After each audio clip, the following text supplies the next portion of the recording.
the quest to find a legendary beast. This superhuman creature terrorized villagers for centuries. A computer malfunction that changes the world. This machine was revolutionary. And the daredevil duo who soared above adversity. There was simply too much at stake for him to fail. Deep in the vaults of the world's greatest institution lie extraordinary relics, tales of intrigue and wonder, and secrets waiting to be revealed. These are the mysteries at the museum.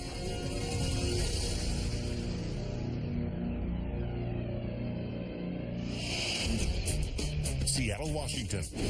This city's famous Pike Place Market is the oldest continuously operating farmers market in the country. And just around the corner is another center of community pride, the Wing-Luke Museum. Dedicated to the celebration of Asian American culture, its collection includes Cambodian masks, tattooing instruments from Fiji, and items that once belonged to martial arts legend Bruce Lee. But there's one item here that seems like it belongs not in a museum, but in a laundry hamper. This artifact is made of cotton. It feels very soft, very comfortable. When you see them, you know that they were handmade. It has a lot of patterns and is very colorful in its design and its shape, very reminiscent of the 60s. Lecturer Mickey Wynn knows firsthand that these innocuous-looking shorts recall one of the most daring escape attempts of all time. This is a story about never giving up in a very dangerous situation. Who wore these shorts? And how did their owner pull off a death-defying flight to freedom? April 29th, 1975, Vietnam. For nearly 20 years, the Democratic South has been fighting the advance of the Communist North. But now, the tide has turned. Communist forces are closing in on the southern capital of Saigon. With defeat looming, the city's residents fear for their safety. None more so than a 35-year-old South Vietnamese Air Force pilot named Ba Van Nguyen. Nguyen lives on an Air Force base with his wife and 3 small children. And he knows that capture by the communists means certain death. He was scared. He feared for his life, losing his family and being killed. So Nguyen comes up with a wild plan to escape. Steal a Chinook helicopter and fly it to freedom. Basically, he stole a helicopter to save his family and himself. The pilot tells his family to meet him at a local soccer field. With the base in chaos, Nguyen sneaks onto the airfield and finds a Chinook. His fellow officers are so distracted by the approaching communists that he's able to fly away unnoticed. But when he lands on the field, he finds it's packed with refugees, all desperately trying to flee the city. Nguyen can't bring himself to leave them behind, so he squeezes 15 more people on board. Then he takes off. The thinking was to fly further south, perhaps an island, perhaps a place that's deserted. But just a few miles into the flight, he makes a devastating realization. The aircraft is low on fuel. He estimates that he has mere minutes before it drops into the ocean. All seems lost. But then, he spots something in the distance. He saw a little dot out on the horizon. Nguyen recognizes it as a friendly U.S. Navy destroyer. It's his only hope. But as he flies closer, the reality of the situation becomes clear. Unlike an aircraft carrier, a destroyer has nowhere for a helicopter to land. The problem here was the ship was just too small. He did not have enough fuel to get back. This was an absolute worst-case scenario. So his heart pumped him, and he needed to somehow, some way, make it out alive. Nguyen radios the ship's captain with a risky idea.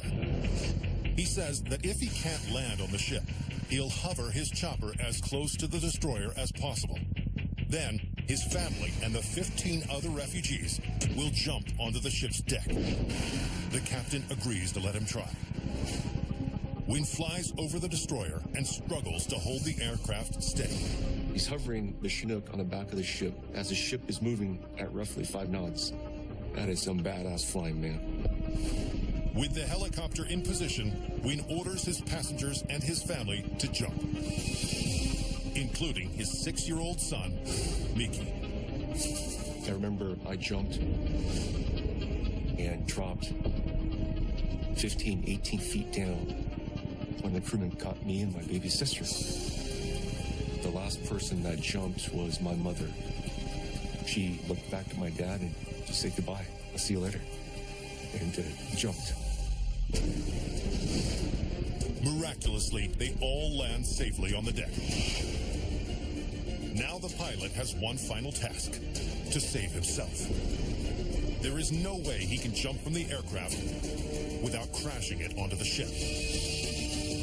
So he'll have to bail out over the ocean instead. The only thing he had to do was ditch this thing. Wynn flies a safe distance away from the destroyer. As he prepares to make the jump, he realizes his flight suit is too heavy to swim in. So he strips down to his boxer shorts, the same ones now on display at the Wing Luke Museum. He opens the helicopter's door and jumps. The helicopter plummets into the water and explodes, sending shrapnel flying through the air. Fortunately, he was far enough away and was able to survive. Wynn is pulled from the ocean by the ship's crew. When he got on the ship, he was ushered to my mom and the family. It's just amazing luck and a happy ending. Weeks later, Wynn and his family arrive at Camp Pendleton in San Diego. They are among thousands of Vietnamese refugees evacuated by the U.S. military after the fall of Saigon. 35 years later, in 2010, Wynn is honored by the U.S. Navy for his heroic act with an Air Medal of Bravery. And these shorts that Ba Van Wyn wore during his courageous flight to freedom are now on display at the Wing Luke Museum in Seattle. They're a reminder of a father who took the clothes off his back to save his family. New York City. In 1609, English explorer Henry Hudson first laid eyes on the island of Manhattan while on an expedition to find a new sea route to Asia. And today, this historic borough is home to an institution that celebrates the spirit of adventure, the Explorers Club. On display is a bell from a 19th century whaling ship, a radio transmitter from the South Pole, and a flag that traveled to both the highest and lowest points on Earth.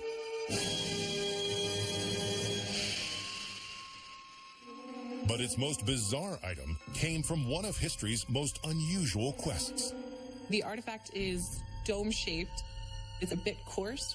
It's dark in color, but it's got some orange and red in it. It's got this kind of animal-like quality to it. It really looks like something that could be from a creature. According to curator Lacey Flint, this object was thought to be proof of the existence of a legendary monster. This superhuman creature terrorized villagers for centuries. 1960, the United States. After becoming the first man to summit Mount Everest, Edmund Hillary is celebrated as one of the greatest explorers in the world. But now he is preparing for his biggest adventure to date. He wants to solve the mystery of the legendary Yeti. The Yeti is supposed to be this superhuman creature that walks on 2 legs. It's very large. In America, we would call it the abominable snowman. Legends would tell you that these Yetis terrorized villages. They killed people. They stole your children. The elusive creatures are rumored to live in the remotest parts of the Himalayas. But while locals profess to having seen the bizarre humanoids, others believe they are nothing more than a myth. So Hillary wants to find out the truth once and for all. If Hillary comes back with proof of a Yeti, it would be absolutely off the charts. The famous explorer assembles a team of scientists and organizes an expedition. And in September, Hillary and his group travel to Nepal and hike into the Himalayas. They cross frozen glaciers and scale some of the most rugged terrain on the planet, looking for any sign of the legendary beasts. Trekking through the Himalayas is not easy. It's very physically taxing. It's very mentally taxing. You're struggling with altitude sickness. It's very cold. The air is very thin. It's very dangerous. But after weeks of searching, they come up empty. Until one day, when the quest gets its first solid lead.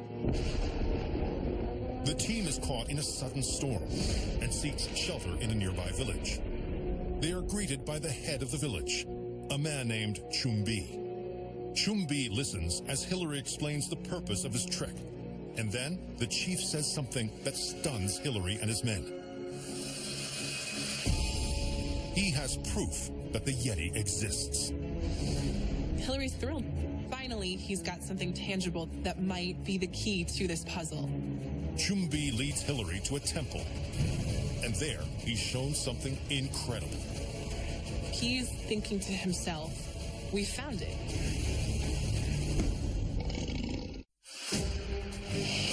It's 1960 at a remote village in Nepal. Famous explorer Sir Edmund Hillary is on a quest to find a legendary monster, the Yeti. But after weeks of coming up empty, he meets a Sherpa who claims to have proof of the mythical creature. So can Hillary prove the Yeti exists? Hillary stands before a strange relic. The village elder tells him that it's the 200-year-old scalp of a Yeti. When Hillary first sees this scalp, he's overwhelmed. This was the most tangible evidence he had that a Yeti might exist. Thrilled with the discovery, Hillary brings the scalp back to the U.S.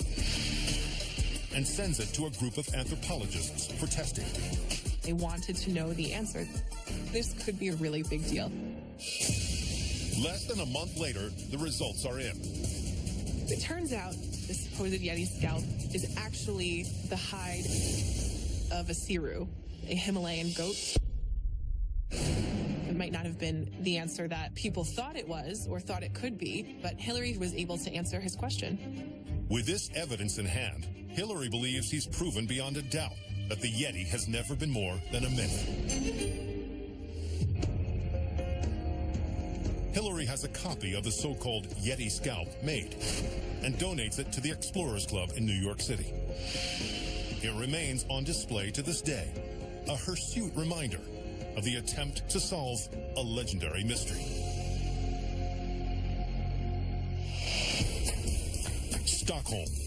Sweden's charming capital city is actually spread out over 14 islands. So it's no surprise that the city first rose to prominence as one of the busiest ports in Europe. And paying tribute to this maritime heritage is the Vasa Museum. Its exhibits include 17th century cannons, a skeleton of a Swedish king, and powdered paint pigments used to decorate ships. But this entire collection is dwarfed by the colossal relic at the heart of the museum. It's 230 feet long, 39 feet wide, 165 feet tall. It weighs between 800 and 900 tons. It was built almost 400 years ago. It's richly ornamented with over 700 carvings, but it was once almost completely lost to history. This is the Vasa warship. According to curator Dr. Fred Hocker, this mighty vessel was at the center of a baffling maritime mystery. This is a story of 17th century ambition, folly, and disaster, redeemed by adventurous spirit and tenacity. It's 1628, Stockholm. Crowds of people are gathered at the city's harbor to watch Sweden's newest warship, the Vasa, embark on its maiden voyage. The massive vessel is decked with over 40 cannons, allowing the Navy to attack enemy ships at a great distance for the first time. This was a new type of warship for the Swedish Navy. one that relied on artillery rather than hand-to-hand fighting as the decisive element in battle. The event is billed as a demonstration of the kingdom's naval might. This ship was a symbol of ambition. It was about this vision of a greater Sweden, of a grander future. But shortly after the ship pushes off, disaster strikes. The ship sailed for 1,200 yards, heeled over, and went to the bottom like a stone. Over 30 sailors drown. And what was supposed to be a point of Swedish pride is now a catastrophic embarrassment. The Navy immediately launches an inquest to determine the cause of the disaster. But with the ship lying at the bottom of the harbor and no way to access it, there's little evidence to go on. The sinking of the Vasa goes down in history as one of the greatest unsolved mysteries of the world. That is, until over 3 centuries later. 1954. Marine engineer Anders Franzén is obsessed with the sinking of the Vasa warship. He had this interest from a very early age in old ships and shipwrecks and the Navy's history, particularly in the Vasa, and he wanted to bring that history to life. Franzén thinks the only way to solve the mystery is to inspect the Vasa itself. But sending a team of scuba divers down just won't work. It's quite dark, and there's so much sediment in the water, you really can't see much more than that, maybe the length of your arm. Franzén is left with only one choice. He must somehow raise the ship from the ocean floor. The potential for disaster was great. It was possible that if the ship was brought to the surface, that it would tear it apart. Despite the risks, Franzén comes up with a plan. The first step, dig tunnels beneath the Vasa. Then, thread slings through the tunnels and around the ship to form a giant net. Next, winch the upper edge of the hull to the surface of the harbor and pump the water out. He wanted to refloat it as if it were a new ship. This completely outrageous idea. No one had ever tried to do anything quite like this before. Franzén chips away at the project for 5 long years. Finally, on April 24th, 1961, everything is in place. Virtually the entire population of Stockholm came out to watch it. Nobody actually knew if this was going to work.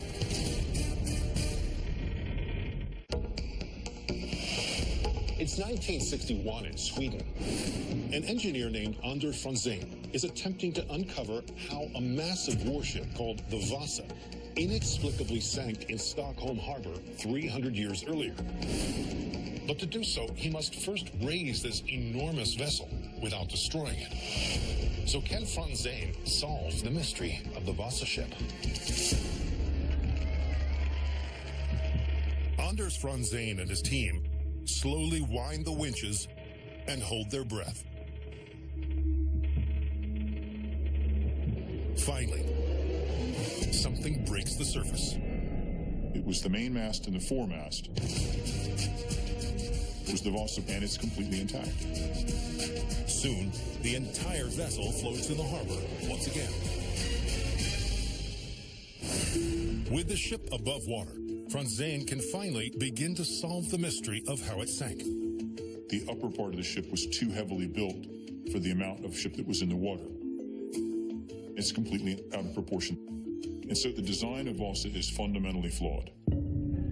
The ship's unusual dimensions and the weight of her cannons allowed water to flood into the gun ports. That caused the ship to tip over and sink to the bottom of the harbor. Franzén has solved Sweden's greatest maritime mystery. Over the following 17 years, experts restore the Vasa. In 1990, a museum is built around the prized vessel. Today, it remains the world's only salvaged 17th century battleship, on display for the awe of millions, less than a mile from where it disastrously sank. Lush countryside, charming canals, and centuries-old architecture make the Midlands among the most picturesque regions in Britain. And located in one of its many market towns is an institution that celebrates the area's rich history, the Grantham Museum. Its collection includes a Garand rifle from World War II, a 17th century apothecary, and a death mask of Sir Isaac Newton. But among these vestiges of the past is an item that recalls a modern scandal. This artifact is 13 inches wide, 13 inches deep, and 18 inches tall. It's got a hinged lid with a slot and carrying handles on either side. It's made from black painted tin, and quite a bit of that paint has worn off on the edges with constant use over the years. This box is linked to a tumultuous tale of power, corruption, and lies. This is the story of a bizarre plot to bring the government down. It's May 1983. Great Britain and Argentina are at war. The South American nation has invaded a small British territory called the Falkland Islands. British forces are struggling to stop the advance, and defeat seems imminent. The bad news spells trouble for Prime Minister Margaret Thatcher. In the midst of a crippling recession, the Iron Lady is deeply unpopular among the British. There were lots of people who didn't like her at all. With a general election on the horizon, it seems that Thatcher's days in office are numbered. Then, on May 4th, the battle in the Falkland Islands takes a turn for the worse. A British warship, the HMS Sheffield, is attacked, killing 20 people on board. The public is outraged, but Thatcher responds swiftly. She orders a ferocious counterattack. The Argentinians are driven back, and the British emerge victorious. The Iron Lady has saved the day. People were extremely approving of her very decisive approach. Her popularity absolutely shot up. People thought she was marvellous. In June 1983, British citizens go to the polls. They use election boxes, like this one on display at the Grantham Museum, to cast their votes. Mrs. Thatcher was re-elected in a landslide victory. Her re-election is seen as one of the most stunning political turnarounds in British history. Many credit the feat to her swift action in the Falklands War. But just days later, her stunning triumph is cast in a very different light. Agents with the British Secret Service receive what appears to be a secretly recorded phone call between Thatcher and U.S. President Ronald Reagan. And it gives a seemingly shocking insight into the Falklands War.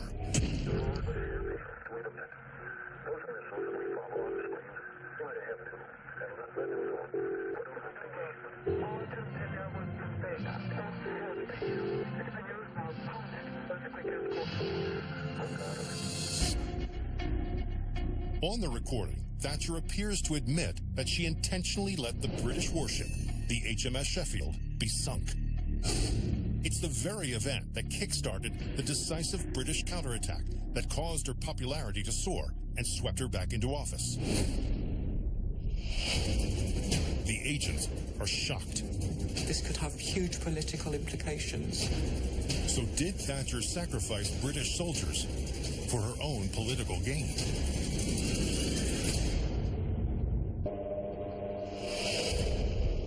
It's 1983 in London. Agents with the British Secret Service have just received a recording of an alleged phone call between Prime Minister Margaret Thatcher and U.S. President Ronald Reagan, the contents of which are shocking. It suggests Thatcher intentionally sacrificed British soldiers in the Falklands conflict to win her re-election. So could the Iron Lady really have plotted to start a war between Britain and Argentina? Agents launch an investigation. They confirm the voices do in fact belong to Thatcher and Reagan. But they also notice something unusual. The conversation between the two leaders sounds stiff and awkward. It was really quite jerky and disjointed. agents transcribe the tape. And when they review the material, they make a stunning discovery. All the phrases seem to be taken directly from speeches made by the politicians. It was a manufactured conversation. This was an act of political sabotage. Agents determined the recording was made by splicing together clips to make it seem as though Thatcher and Reagan said things they never did. Agents fear the tape is an attempt to destabilize Margaret Thatcher's government and consider it a threat to national security. So who would have created this fake recording? And why? Suspicion immediately lands on the Argentinians. MI6 thought the Argentinians were taking revenge against Margaret Thatcher and trying to discredit her. But investigators cannot find any evidence linking them to the tape. MI6 was baffled. They didn't know who the tape had come from. Then, in January 1984, the truth comes out. A reporter with a British newspaper publishes an astounding revelation. A journalist was tipped off. It was a punk rock anarchist band. The group is known as Crass. Crass were an anti-establishment band. They hated Mrs. Thatcher and her government. They created the fake conversation to prank the Thatcher regime. Crass were quite happy to have it exposed as a hoax, and I guess it brought them some good publicity. With the culprits identified, MI6 puts the ordeal behind them. Thatcher leads her nation until 1990. She remains the longest-serving British Prime Minister of the modern era. And today, this voting box at the Grantham Museum stands as a reminder of the lengths some people will go to influence an election. Pueblo, Colorado was once the largest steel producer west of the Mississippi River, a distinction that earned it the nickname Steel City. And on the outskirts of town is an institution dedicated to machines built from this vital material, the Pueblo Weiss Broad Aircraft Museum. Inside, visitors can examine a helicopter from the Korean War, a homemade biplane, and a Boeing Super Fortress bomber from World War II. But among these aeronautical marvels is one that at first glance appears humble by comparison. It's 38 feet wide, 25 feet long, and 10 feet tall. It's made of wood and fabric and covered in metal. It's silver with a blue stripe. Looking at it now, it looks antique. This is an Alexander Eagle Rock biplane. As Professor Winston Grady Williams attests, this aircraft recalls an epic quest for equal rights. It's a reminder of a historic flight when one man dared to push the limits.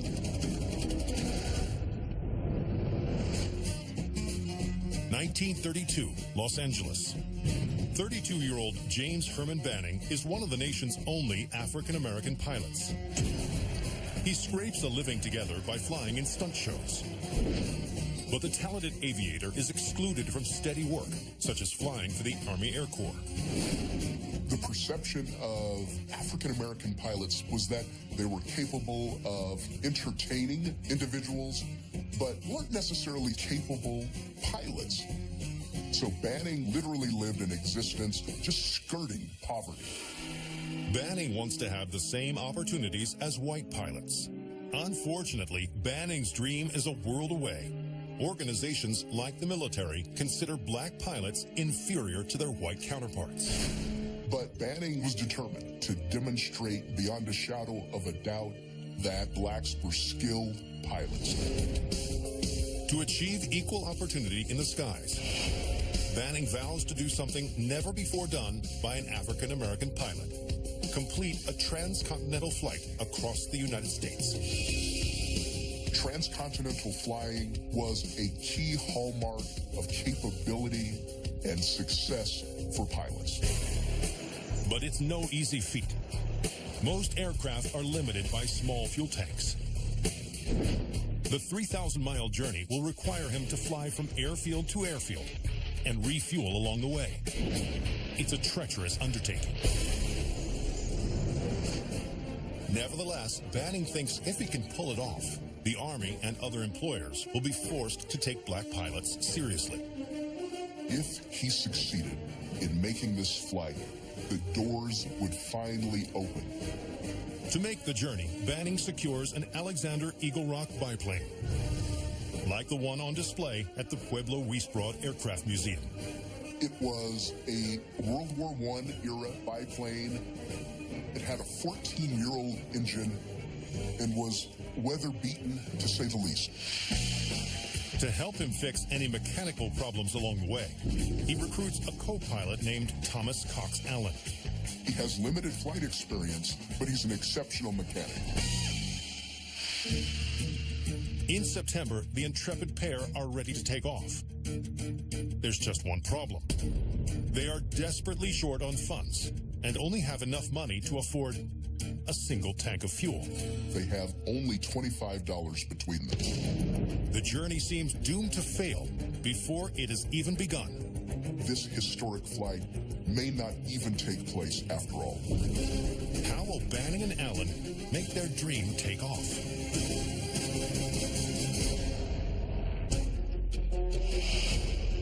It's 1932 in California. Pilots James Herman Banning and Thomas Allen are determined to be the first African Americans to fly across the United States. But they have a problem. They've spent almost all their cash getting their plane airworthy, and none is left to pay for fuel. So will this historic flight be grounded for good? Just days before they are scheduled to depart, Allen is struck with an idea. They will chart a course so that they land in cities with sizable black populations. At each stop, they will ask the community for donations towards fuel. And to publicize their stunt, they'll give themselves an apt nickname. They decide to call themselves the Flying Hobos.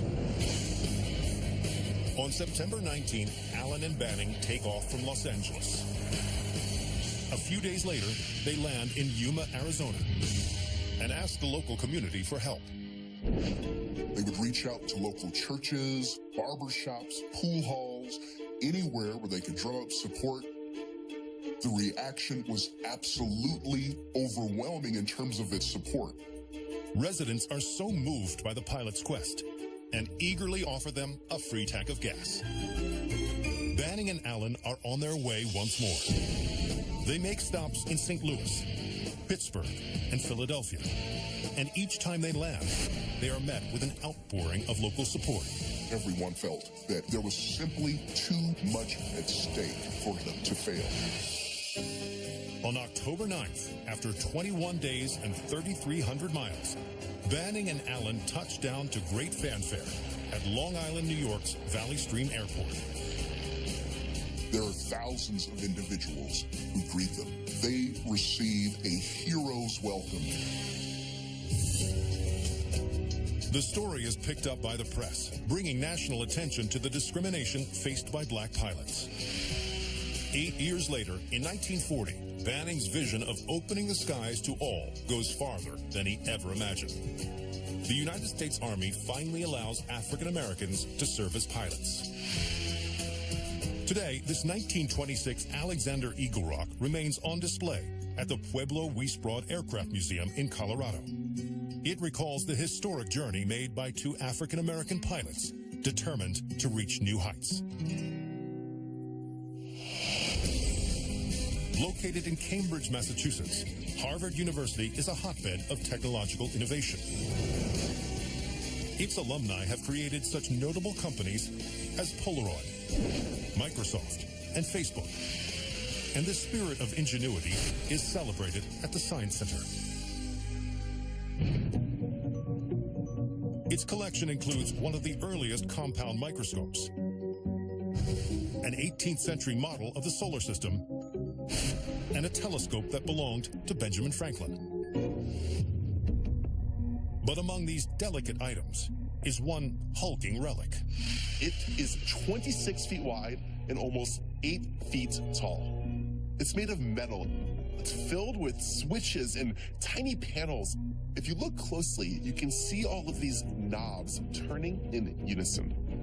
It looks like it came from the set of a science fiction movie. This contraption ushered in a new era of technology. But as journalist Seth Borges attests, it's perhaps most famous for a very different reason. This massive machine is responsible for a phrase that we still use today.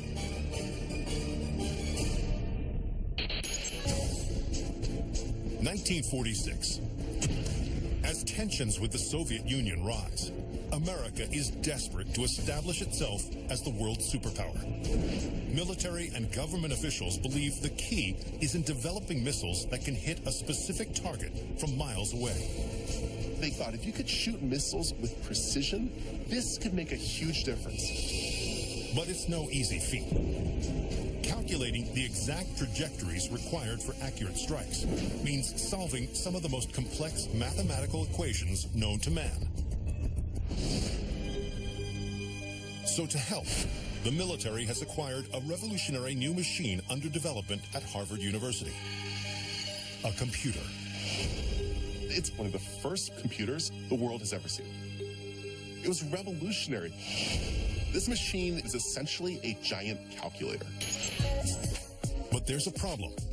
All the computer can do is add, subtract, multiply, and divide.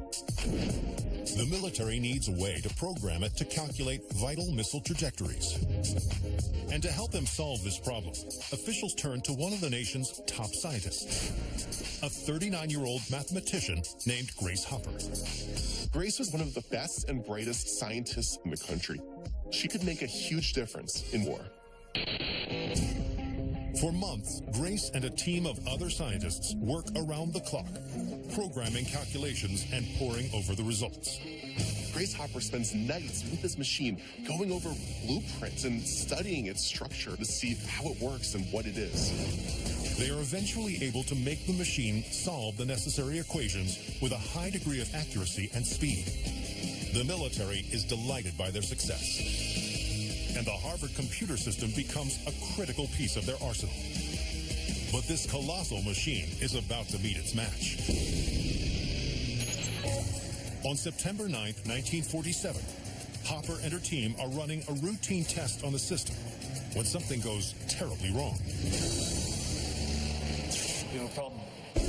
Out of nowhere, it just suddenly stops working.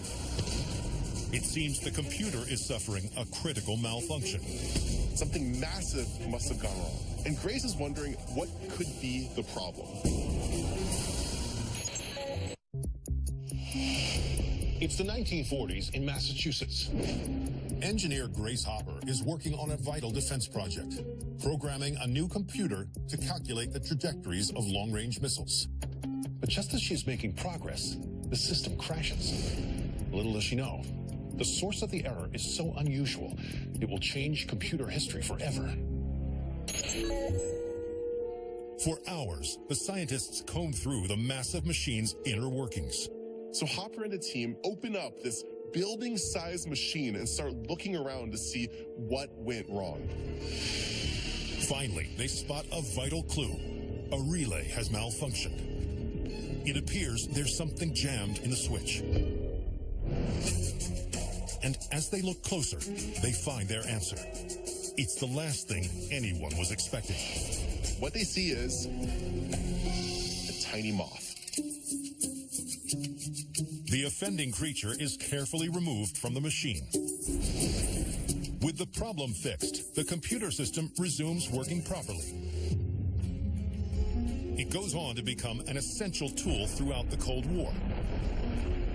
But it also leaves another legacy.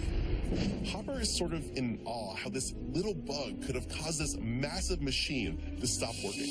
So going forward, anytime they make little fixes or solve little problems, well, they call it debugging. Today, the term computer bug is used every day. A portion of the team's original machine is on display at the Science Center at Harvard University. It is a hulking tribute to the pioneering men and women who blazed a trail in computer science, and the tiny bugs they encountered along the way.